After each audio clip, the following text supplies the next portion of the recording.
60 سفير او ما يطلق عليهم براند امباسادور فور ايجيبت في مختلف دول العالم. لو القرار في ايدي كنت هعين دكتوره امان رزق وزيره للسعاده في مصر.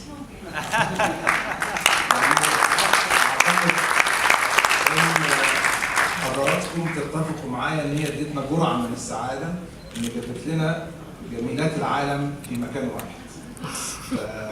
وانا بشكرها جزيل الشكر لان احنا بنعتبر توصيف المشاهير او السليبرتيز لخدمه السياحه شيء جيد جدا، واحنا بنستخدم هذا النوع من الاحداث الفنيه والثقافيه للترويج لمصر في مختلف الاسواق.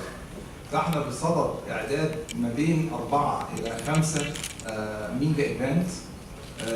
بنختار مجموعه من المشاهير سواء من المطربين العالميين او احداث رياضيه ودعايه لمصر، لان صوره مصر حاليا في الخارج ليست على المستوى المطلوب، وده كله بيصب في صالح السياحه المصريه اللي احنا بنعتبرها خاطره للتنميه الاقتصاديه في مصر. قطاع السياحه مهم جدا، بيمثل حوالي 11.3% من الناتج القومي المحلي، 20% من العملات الصعبه الوافده الى مصر، بيعمل فيه بصوره مباشره وغير مباشره اكثر من 4 مليون مواطن، بيقوم عليه اكثر من 70 صناعه مغذيه، فهو القطاع الجاهز الفوري لامداد الاقتصاد المصري بالاكسجين اللي هو محتاجه في مثل هذه الظروف.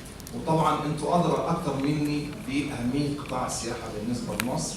بتمنى لهذه المسابقه النجاح والاستمرار، وبوعدكم ان احنا هنستغل هؤلاء الجميلات في الدعايه والترويج لمصر على مستوى العالم، وخاصه من الدول السياحيه اللي بتصدر سياحه لمصر في مختلف دول العالم.